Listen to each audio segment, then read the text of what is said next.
नेपालले पुनः अस्ट्रेलियाको टप एन्ड टी20 सिरिज खेल्ने भएको छ। What a magnificent strike right out of the middle of the bat. Nepali राष्ट्रिय क्रिकेट टोलीले अस्ट्रेलियाको प्रतिष्ठित टप एन्ड टी20 सिरिज 2026 मा सहभागिता जनाउने पक्का भएको छ। प्रतियोगिता आयोजक संस्था एनटीले नेपाललाई आगामी संस्करणका लागि पहिलो आधिकारिक रूपमा पुष्टि गरेको टोली भएको घोषणा गरेको हो। Bowled him.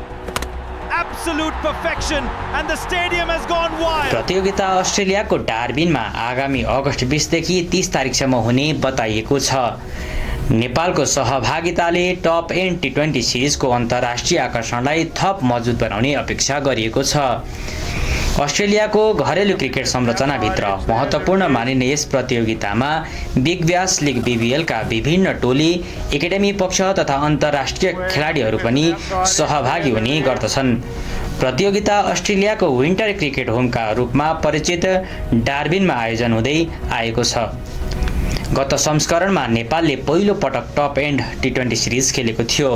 प्रतियोगिताका क्रममा डार्बिन अवस्थित नेपाली समुदायको उल्लेखनीय समर्थन देखेको थियो भने नेपालका खेलाडीहरूले ठूलो दर्शक आकर्षित गरेका थिए। नेपाल क्रिकेट सङ्घ क्यानका सचिव तथा पूर्व कप्तान पारस खड्काले टप एन्ड टी20 सिरिज नेपाली क्रिकेटका लागि अत्यन्त महत्त्वपूर्ण मञ्च भएको बताएका छन्।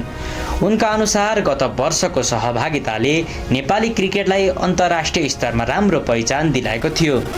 साथै प्रतियोगिताले खेलाडीहरूलाई उच्च स्तरीय प्रतिस्पर्धाको अनुभव दिलाएर भविष्यका अन्तर्राष्ट्रिय प्रतियोगिताका लागि तयार हुन सहयोग पुर्याएको थियो। आयोजक संस्थाका अनुसार नेपालले प्रतियोगिताभर कम्तीमा 4 वा सोभन्दा बढी टी20 खेल खेल्ने अवसर प्राप्त गर्नेछ। यसले नेपाली खेलाडीहरूलाई अस्ट्रेलियाको क्रिकेट वातावरणमा खेल्ने अनुभव दिनुका साथै टेस्ट राष्ट्र तथा व्यावसायिक फ्रेन्चाइज टोली विरुद्ध आफ्नो क्षमता प्रदर्शन गर्ने अवसर पनि प्रदान गर्नेछ। हाल नेपाल अन्तर्राष्ट्रिय क्रिकेट परिषद आइसिसी को टी20 वरियतामा उल्लेखनीय स्थानमा रहेको छ र आगामी अन्तर्राष्ट्रिय प्रतियोगिताहरूको तयारीलाई ध्यानमा राख्दै यस्ता उच्च स्तरीय प्रतियोगिताहरूलाई विशेष महत्त्व दिइरहेको छ। टप एन्ड टी20 सिरिजलाई नेपालका लागि अनुभव, एक्सपोजर र प्रतिस्पर्धात्मक तयारीको उत्कृष्ट अवसरका रूपमा हेरिएको छ। नेपालको पुनः सहभागिताले अस्ट्रेलियामा रहेका हजारौं नेपाली समर्थकलाई आफ्नै राष्ट्रिय टोलीको खेल प्रत्यक्ष हेर्ने अवसर दिनेछ भने नेपाली क्रिकेटको अन्तर्राष्ट्रिय उपस्थितिलाई अझ सशक्त बनाउने अपेक्षा गरिएको छ।